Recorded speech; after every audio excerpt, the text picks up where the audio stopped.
Some people are calling Bumblebee the best Transformers movie ever. But is it just E.T. with robots?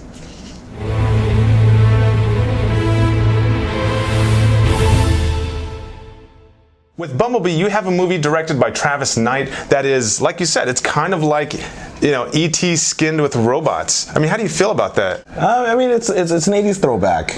If you're an 80s kid, you're going to get hit with that right off the bat.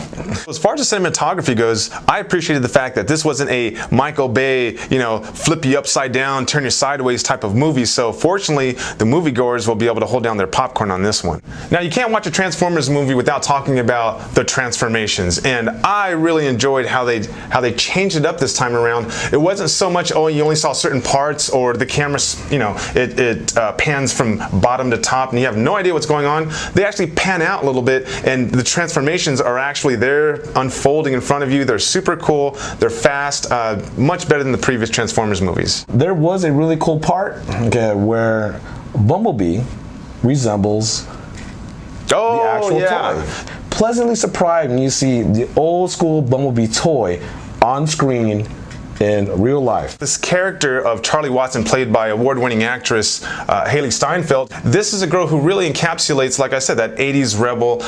She has a ton of conflicts everywhere, and the movie does a great job of exploring those conflicts and taking their time to develop those, and that is really good character development, something, for example, you don't see in Aquaman. They do a good job with Bumblebee, but personally, I'll be honest, when I was watching this, they made him a little too cute. Okay, I get what they were doing, and there's actually a plausible reason why he's acting the way he does, but it was just way too much, way overdone, a la E.T. If you were a first-time moviegoer for Transformers, for the franchise itself, you can tell why they did it like that, though.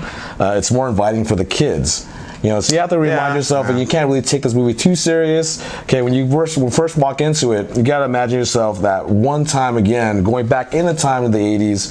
When I think about the 80s, I think about, popping down in front of the TV on Saturday, with a bowl of cereal in my lap. Okay, bugging your brothers and sisters to come watch the cartoons with you. and we're waiting for the Transformers, to come on. So I understand that why they made baby, be more of a baby. Okay, like that following puppy. But again, it builds to that whole relationship deal with Charlie and also Bumblebee, and it gives them more of that connection. It really does. That's what they're going for, and if you guys like that, you're gonna love it. But enough with Bumblebee. Let's go on to the bad characters in this movie. Okay, first of all, John Cena. Okay, to me, I thought he was poorly written. He had bad acting. He's basically a poor man's Dwayne "The Rock" Johnson. What did you think of John Cena? I would say he's the poor man's 80s Rambo remake. I could tell that the directors really want to hit that 80s mantra again, with that classic, big buff guy who has only the one-liners, and is in pretty much every single fight. And he's one-dimensional, right? Yeah, very one-dimensional, but, I could see the direction behind it, but it was a little overplayed even for my taste. Okay. Yeah, John Cena, I could have done without, but yeah, I see where you're coming from with that. Again, okay, so going back to some other characters who I didn't like, Angela Bassett actually voiced one of the Transformers, but then I don't know who that Transformer is. Shatter? Okay, so you have these two main villains, right? You have Shatter, you have Dropkick, okay?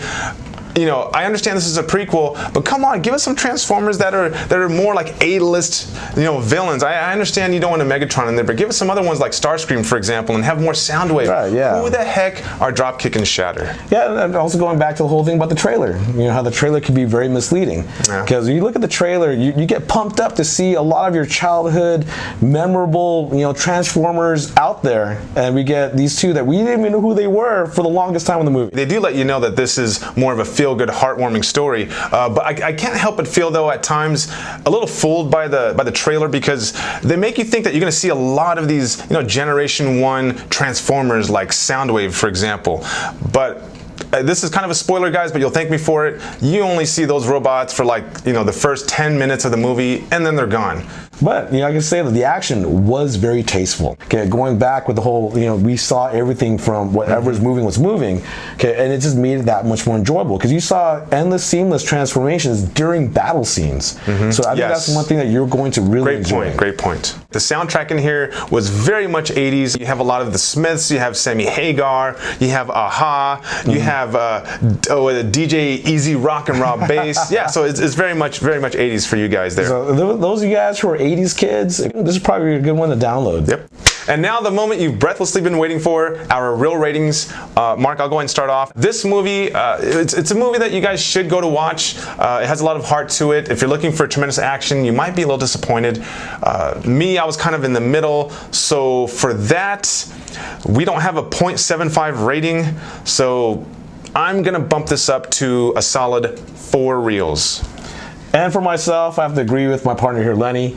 The way I look at movies is it worth buying the ticket? Is it worth buying the popcorn? Is it worth bringing all my kids out?